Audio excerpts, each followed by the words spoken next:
ভাগ্যের পরিহাস।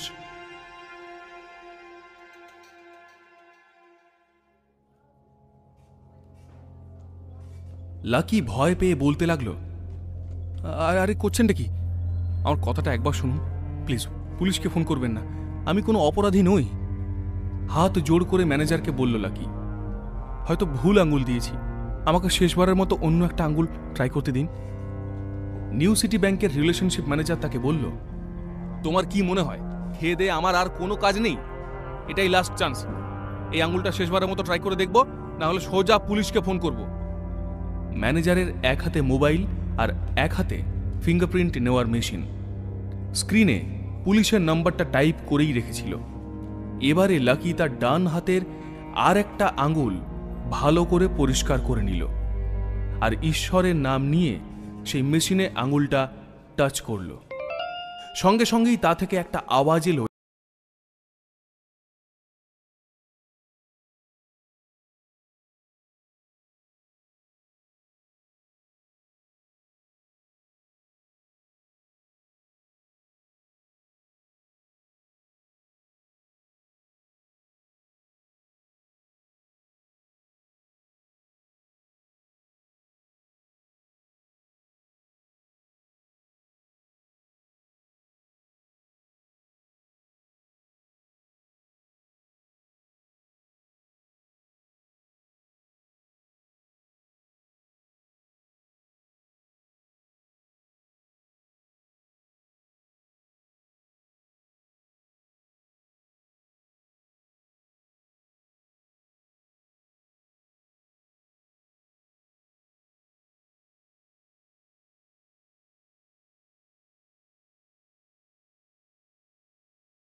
দিয়ে আসবে।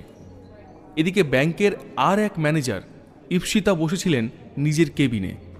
ভিতরে যে কি হচ্ছে তা সে বুঝতে পারছিল না।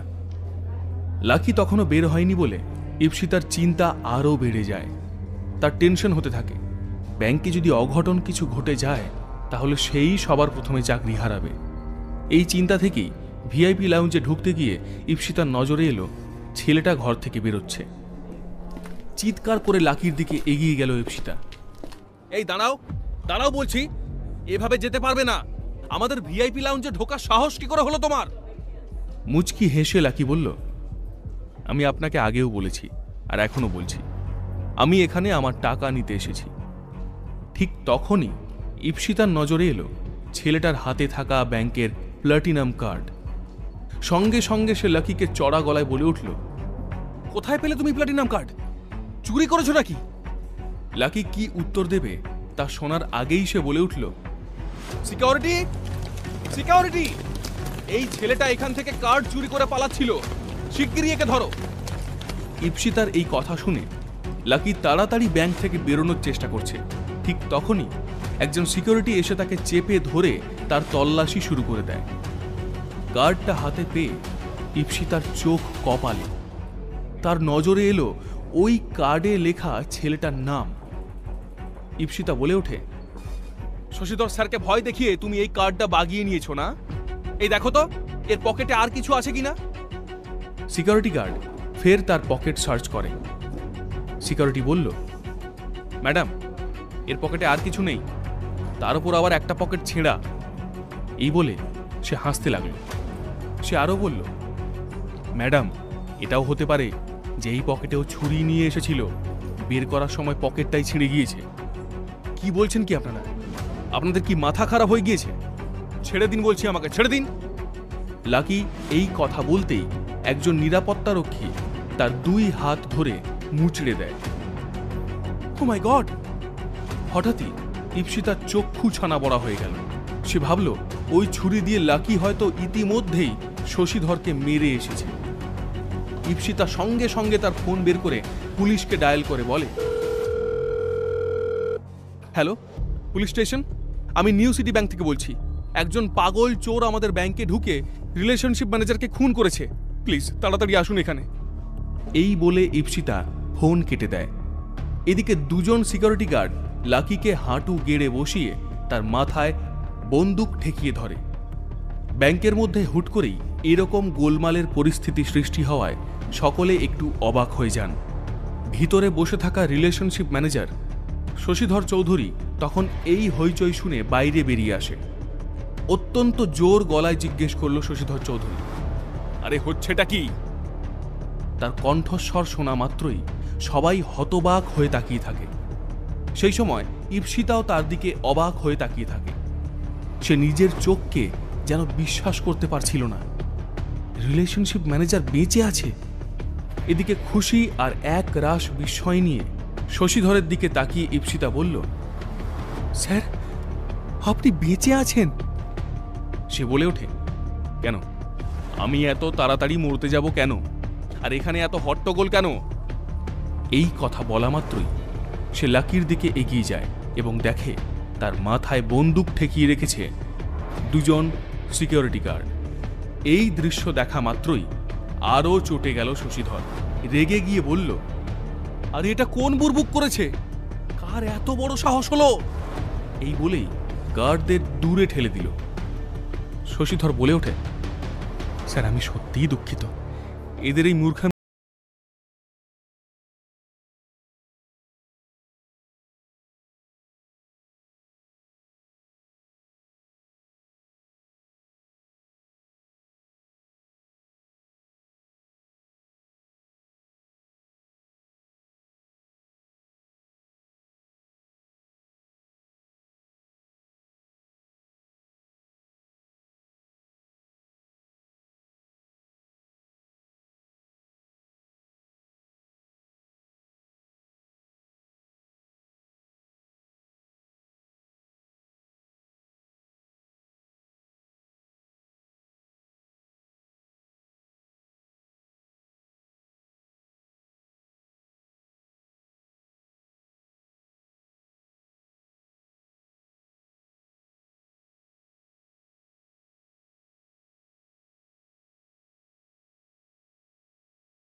এত কিছু সে জানবেই বা কি করে?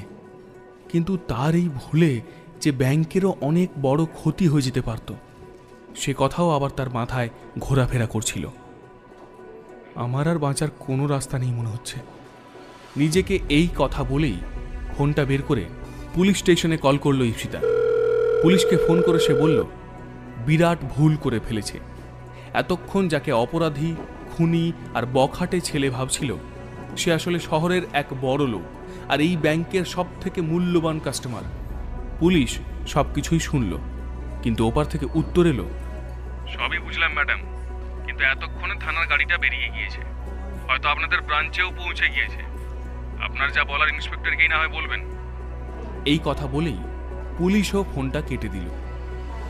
মনে মনে ইপ্সিতা বলল, ব্যাস, আমি মরে গেলাম। সে যেন মুহূর্তে কাঁপতে শুরু করে দিল। কি বলবে, কি করা উচিত আর কি করা উচিত নয় বুঝে উঠতে পারছিল না সে। এবার লাকির কাছে ক্ষমা চাওয়া ছাড়া কোনো উপায় নেই। খুব টেনশনে সে নিজেকে বলল, এই ছেলেটা যদি আমার নামে মানহানির অভিযোগ করে তাহলে কি করব আমি? এই চাকরিটা তো যাবেই, জীবনে অন্য কোথাও আর চাকরি পাবো বলেও মনে হয় না। সে দেখল লাকি তার দিকে তাকিয়ে আছে।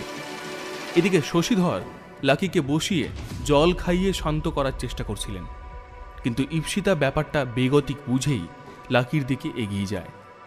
সে খুব ভালো করেই বুঝতে পারছে যে ক্ষমা চেয়েও তার ভাগ্যের খুব একটা পরিবর্তন হবে না।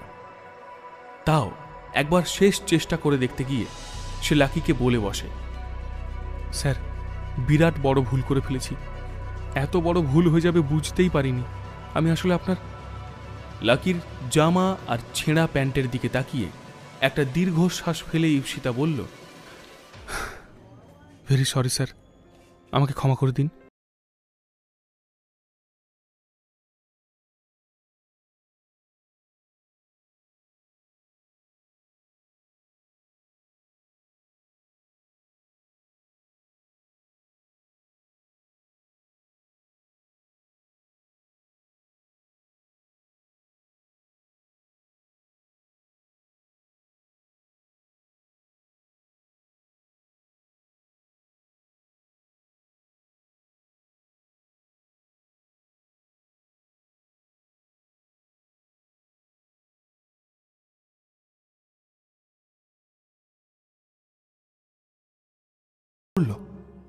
এদিকে লাকিও যেন নিজে বিশ্বাস করতে পারছিল না যে হঠাৎই সে এতটা জরুরি ব্যক্তি হয়ে উঠবে।